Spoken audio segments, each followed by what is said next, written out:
well, the end is in sight down here. It's getting all these little jobs crossed off and ticked off that we've needed to get done for a long time. So obviously we had the pillar done on this side and we need to finish this off, so we had to nip back out and get the rest of it. So we're going to start getting the other side done now.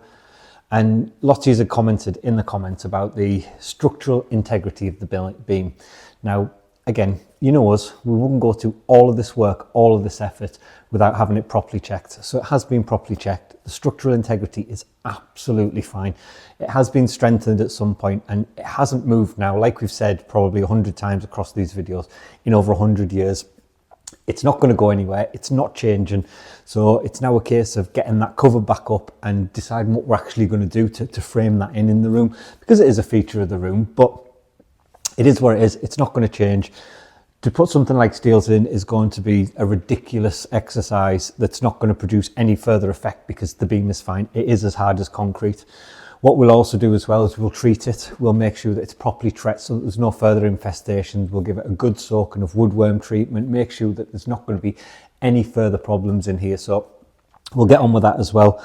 And then alongside that, we're going to start looking at getting the dining room sorted, getting that finished off, making sure that we can get that ready to start being painted, because again, there's a lot of things that need doing in there. It's not going to be a massive amount of work in the dining room as a whole. It's more going to be looking at what we can do with the ceiling and see some of Terry and Tracy's genius designs. And then again, the same with the billiard room. Ceilings are all back up, electrics are ran now, so it's just a case of getting it plastered, and then Terry can share his amazing plans for in there. So we better crack on.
Here we are in the beautiful wood room, but as you guys know, winter is fast approaching, and what that means is here at the Chateau it's going to get cold. Outside we get down to minus 20 degrees, so we have to think outside the box when it actually comes to heating the Chateau, because as you know we have no central heating right now. So the reason we partnered with Dreo is because they are the #1 space heater brand for solving that winter comfort headache. Now this heater itself, it blows out an incredible amount of heat, and it's able to heat this entire room.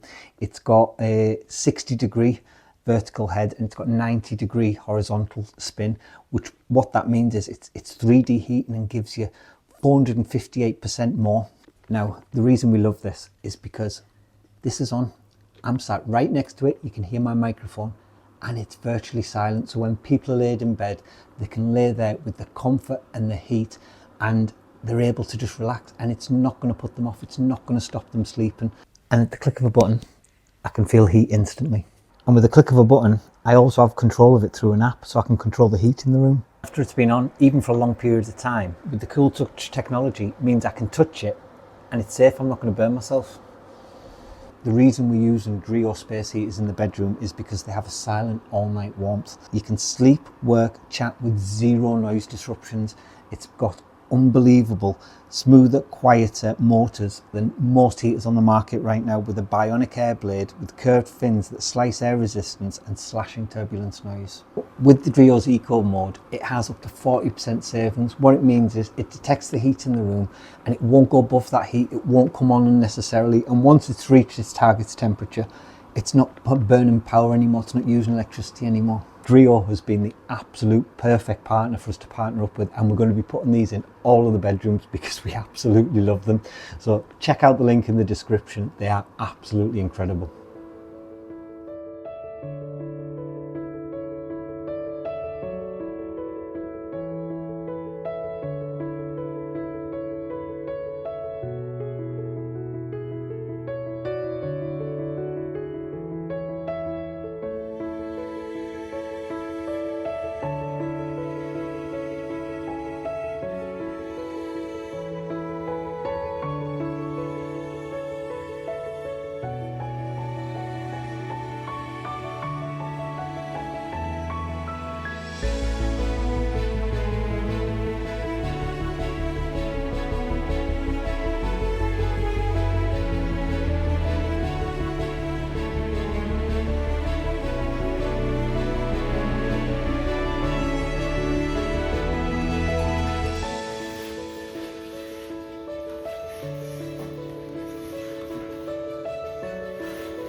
Well, getting there with our next design. It's looking really exciting. Yeah, our next ceiling design. So we've all had a bit of a headache, especially Ash, haven't you?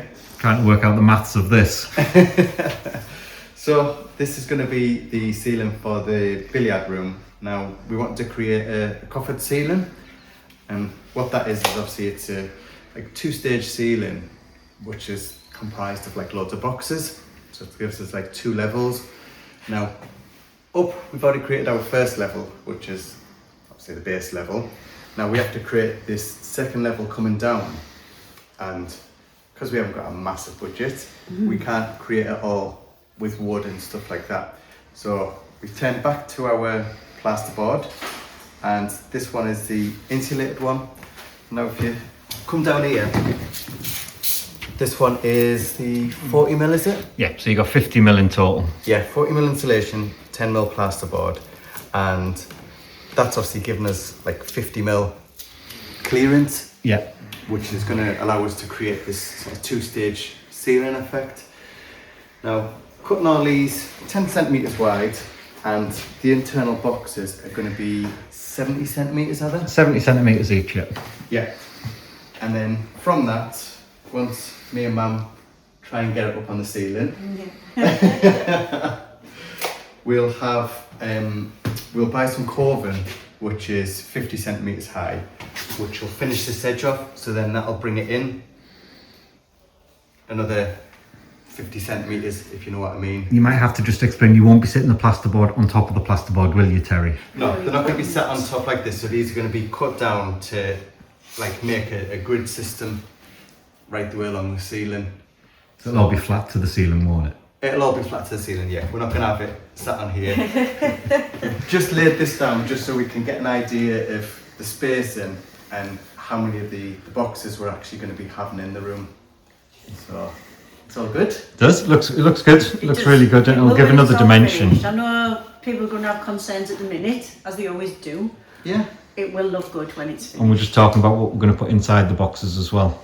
Yeah, we don't know. I was personally looking at just some stencil work, because we haven't done any stencil work at all in the chateau. So I think that'd be good to do a different process. You were talking about putting some mouldings inside. Yeah. But I think having just more of like a simpler way, and like I said, looking at doing some stencil We work. could even laser engrave your stencil. You can make a stencil out of laser engraver, couldn't you? Yeah.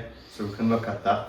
But it's just good to see the first stages of it. Yeah, because even I've struggled trying to picture it, making it and getting it on there. I've even struggled with the. When you were saying plasterboard, I'm like. This is our diagram, so if Ash comes over, you'll be able to. Because of the maths of this, I can actually understand. This is probably the first ceiling design that we've done. Yeah. Because Terry's needed maths, so it's the first one that we've done that I actually fully understand. No, that's not true. So you helped me with the salon because we needed to use pi. Yeah. No, I know, but I still couldn't see that. And then you helped with the blue room when we done the 2-stage ceiling in there. Yeah, but I still couldn't see it in my head. This I can see. Yeah. Because we've worked so much on trying to work it out, because it hasn't been an easy process. So we've got our sizes for our room, then we've had to adjust the dimensions for what we're going to be doing and how it's going to work with the Corvin and everything. So yeah, definitely. So done them, we had to take an extra 20 centimetres off because we've got the Corvin right the way around, and then work out what the boxes are going to be. So this is going to be the final design. So we'll have 5 boxes along by 6 boxes that way, and then in the centre we'll have 2 boxes together to have a space for the chandelier. It will not that he never makes things complicated, does he, Tris? No, we thought this was going to be easy. The ground floor was going to be easy. We thought so. Easy. It's only cutting plasterboard up. Right, we'll get back to work. Mum's on with fillering. Cutting this, and you're plastering. Well, plaster, sand, everything. Yeah. So crack on, because we need to get this up. Come on then. Come on then.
Look at you guys going.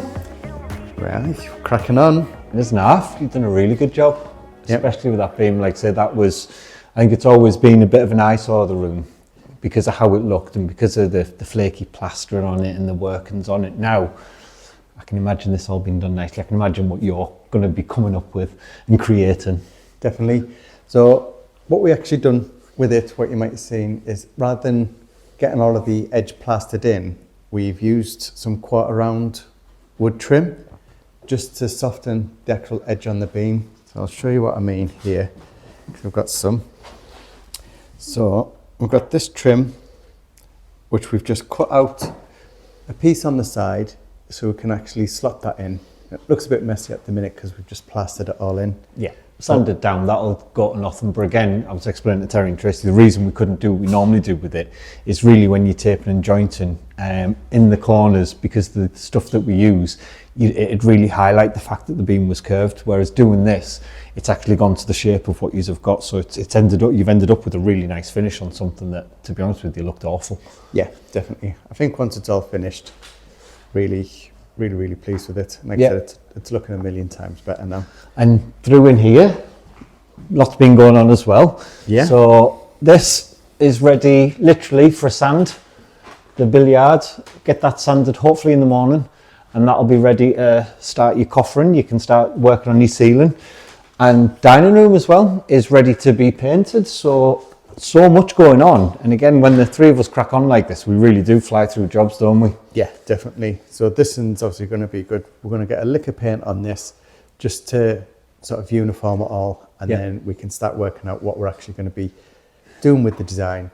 Get all of the bits back in and fitted that are missing. Your little piece of jigsaw. Yeah, so we can get it back to the full room, which will be good. But some of the eagle eye viewers might have noticed a new little thing in the grand salon that was stuck on the ceiling. What have I missed? Our little trim. Oh, up here, yeah. But just to explain as well, we'll explain more because there's more to it as well. Yeah, so this is what we've been creating. And that's the size that's gone up. Yeah, so this is a beautiful moulding that we've made with the 3D printer. Now, this we're going to be looking at for the coving. Now, we put it on there just to check because this was the first size that Ash made, which I wasn't too keen on. It's kind of disappeared into it, hasn't it? Well, it just seems, a bit like, meh. Like an afterthought. Yeah, so the idea is this straight part here. Let me get up on a ladder to show people. Yeah, we have ladders here. Yeah, go above the door. We'll show you now what we're planning. So, the idea is... So, I've made some bigger ones. Yep. And again, you can see a lot more of the detail in this, like the bunches of grapes and the flowers and leaves and everything. It just looks a lot nicer. Mm-hmm. So, plan now is going to be, instead of filling in the bits that Terry's filled in, we're going to look at putting it in there. So again, it'll obviously be painted up, whether it be painted or gold leafed. And then I think Terry's idea to finish it off on the bottom as well with a similar sort of design. Yep. In coving right the way around. Yeah, definitely. So you can see down here, but I'll come up so you can actually see it closer. So that is going to be the plan for it. Obviously, we need to do a lot of work with the coving first. And these will all be gilded, so we'll gold leaf all of them, and the pattern, so all the campus leaves. You're going to gold leaf all that? Yeah. Oh, dude. I know. If anyone is planning on making some investments in shares, I'd start taking shares out in gold leaf companies because you're probably going to put one of them, their market values through the roof. Yes. Well, that's a lot of gold leaf into it. How many of these do we need? About 200? Probably about that, yeah. How much of this? Well, it'll be about 50 metres worth, won't it? Yeah. And all this has to be gold leafed, so yeah, definitely buy some shares in gold leaf. This isn't financial advice, by the way, to joke. No. Well, we did try a gold paint, a different one that we got, which you can see on the end there, but it's flat. Yeah, it's that sparkle. You look at that up there, and it really does pop out. And I know it's not the colour, like the size that we're going for, but I think it's definitely the effect that we're going for. Definitely, yeah. It does look like shiny and nice up there. Yeah, it looks like gold. Yeah. And that just doesn't, it looks like it's been painted. Yeah. So from going no gold at all in this room to literally it's going to be gold overload. There's going to be gold. How have we gone from that? It's like gone from 0 to 100 in seconds. Well, yeah. This was you, Mum, picking that salon set. You viewers, you've seen the video. This wasn't me and Tracy. No, but it's all coming along. Really pleased with it. No, really good. But for now, we better crack on with some of the bits. Yeah. Get some more work done. Come on then. Come on then. Crack on.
Well, that's another load of jobs ticked off and done. Yeah, we're storming through it now, aren't we? We really are, and seeing it all come together, even just the boxing in of the ends. I think we've all wanted to see that done for a long time, Yeah, just to yeah, keep everything hidden and see how it's going to actually impact on the room, and I don't think it does. No, not massively. If anything, it's made it better. It's made it look bigger as well for Yeah. strange because it's all straightened off now and everything. But yeah, it looks fantastic. And the big beautiful beam. Yeah, well, it's not so wonky anymore. It's very, it's well disguised. Yeah, like he had said, it wasn't just wonky that way, it was wonky that way, and Yeah. it was all over the I place. think the wood had just twisted when it got wet. Yeah. Over the years of getting wet, it twisted a bit. It's not bad. It's not in a bad condition. It just twisted a bit as wood does, doesn't it? That's it. But seeing it like that, and you have took away some, it's still got some of the curve, so it's still got some of the charm, which we said we didn't want to lose it completely. No, because I mean all the rest of it's got curves. That's it. There's no flat root like. She's a curvy lady. Yeah, she is a lovely curvy lady. But again, you could have done this completely flat. Yeah. But I think it'd have lost some of the, Yeah, and just some of the charm. Probably would look worse, I think, because there'd been so many big gaps Yeah. between it. And again, just with it being flat, and then with all the other undulations in the room, shall we say? Yes. Yeah, it's nice. It's nice to see it done. It's nice how Yeah. you've done it. Obviously, just needs finishing off now with a quick sand. Sand, yes. But looking great. And in here, so as you might be able to see over there, Terry has a pile of plasterboards ready that are all chopped up, and he's going to be coming in here, I believe. All going in here as soon as this has its last sand. I think it just needs one more sand. Yeah, doesn't one it? sand. It should be done. Yeah. It should be pretty good, to be honest with you. It's not in bad nick. No. We plastered it, but it's still drying, so we're just waiting on it drying, and we'll be able to get this finished off. So, looking good. And I Yes. think this is going to be an exciting one to see, because there's going to be a lot it's of something work. we've never tried before as well. This is one thing we've never done, so it's going to be trial and error. Yeah. But Terry knows what he's doing. He does. And look, Yes. we have paint on the ceilings, and they don't look too bad, Trace. No, they look superb. Yeah, and again, Really good. from the very first memory of coming in here with the browny, blacky... When it was all soot, Yeah. wasn't it? Sooty just covered in ceilings. soot, which I've forgotten already what it looked like. And we've obviously, this room is prepped now, isn't it? Ready Yes. for the next phases. Yes, So yes. all the electrics are on, Yes. everything's good, ceiling's now done. All the bits and pieces of wood, what we had to take off for electrics, are all back on. Yep. There's literally one more panel, which will take about a day. Then we're ready to clean and stain and wax. Yeah, that's it. So loads going on, and there's going to be loads more coming forward in the next few weeks as well. Yeah. And we're really excited at this stage, because this is the nice stage, isn't Yeah, it? we're ploughing through it. It's Yeah. good. quicker than we ever did upstairs. Yeah. Just because there's not as much work to do as what there was upstairs. Knowing as well, though, isn't it? We know the steps and we Yes. can prepare for the steps Yes. because we've done all that work Yeah. on the other floors now. We're not as behind. Yes. We know what's coming. So hope you've enjoyed today's episode. If you have, please hit the like button, hit the subscribe button, and make sure you've got the bell clicked for notifications. And those of you that want to, join us on memberships as well. And we'll see you in the next video. We will. Goodbye. Bye. If you'd like to be part of our journey and help restore the chateau, then please join us on Patreon, where you'll be part of our journey, receive a piece of the history, and get exclusive videos.